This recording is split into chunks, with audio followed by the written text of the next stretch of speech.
Sometimes life surprises us in the loneliest of nights. He never imagined a stranger's comfort would turn into something so permanent, but the next morning, his words changed everything. "You're my wife now." This is the story of a single dad, a woman searching for belonging, and how two broken souls found a home in each other. Armin sat in his dimly lit living room, his head buried in his hands. The clock ticked past midnight, yet he couldn't sleep. The sound of muffled sobs came from the small bedroom down the hall. His daughter, Elena, was awake again. She had been crying almost every night since her mother passed away a year ago. Being a single dad wasn't easy. Armin worked long hours at a garage just to keep food on the table. He tried to be strong for his little girl, but deep down he was crumbling. He missed his wife. He missed the warmth of a partner. And most of all, he feared failing Elena. That evening, during a sudden rainstorm, someone knocked on the door.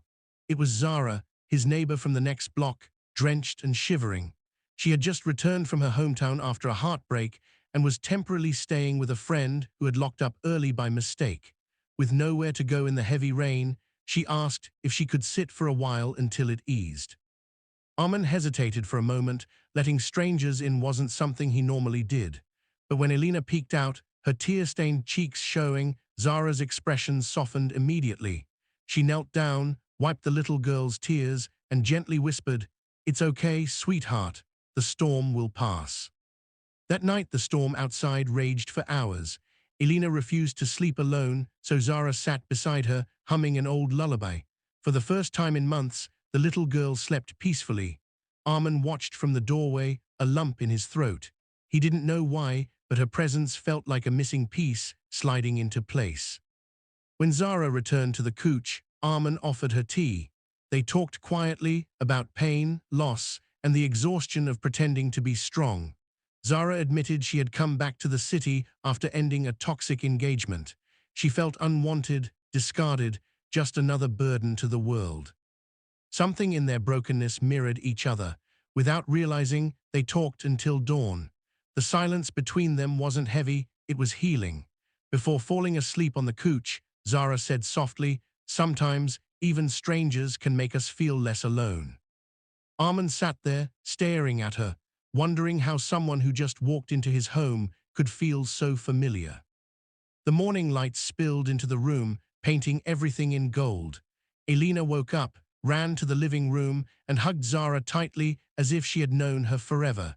"Can you stay with us?" she asked innocently, her little voice trembling with hope. Zara froze, unsure what to say. She looked at Armin, her eyes silently asking what he thought. Armin knelt beside his daughter, brushing her hair back. Then, without hesitation, he looked at Zara and said words that stunned her. "She's right, you're already family, you're my wife now." Zara's breath caught. For a moment, she thought he was joking, but the sincerity in his eyes told a different story. He wasn't speaking out of impulse, he was speaking from a place of raw truth. "Armin, you don't even know me fully," she whispered, trembling. "I don't need years to recognize what my heart already knows," he replied firmly. "I've seen you comfort my daughter in a way I couldn't. I've seen how you understand pain because you've lived it too. Maybe love isn't about time. Maybe it's about finding the right person when you least expect it." Zara's eyes filled with tears. She had been abandoned, made to feel unworthy, but here was a man seeing her not as broken, but as whole. She wanted to protest, to tell him it was too soon, but Elena's tiny hand slipped into hers and whispered, "Please don't go, Mama." That word, Mama, broke the last of Zara's resistance. Days turned into weeks. They weren't perfect. There were arguments, doubts, and moments when Armin questioned if he was rushing, but every challenge brought them closer. Zara slowly built a bond with Elena, filling the emptiness that had haunted the little girl. Armin, too, began to heal from his grief, learning to smile again without guilt. In time, their neighbors gossiped, some criticizing, some congratulating.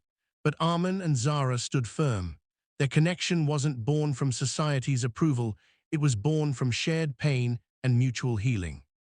One evening, months later, as Elena slept between them, Zara whispered, "Do you ever regret that morning?" Armin smiled, kissing her forehead. "That morning saved my life. I didn't just call you my wife, I knew in my soul you already were. Zara closed her eyes, tears slipping down. For the first time in years, she felt she belonged. Sometimes love doesn't arrive with flowers and promises. It arrives quietly in the middle of a storm when two broken souls hold on to each other. He wasn't searching for a wife, and she wasn't searching for a home, but in comforting each other, they discovered both. And maybe that's the kind of love the world needs most, unexpected, imperfect, but deeply real.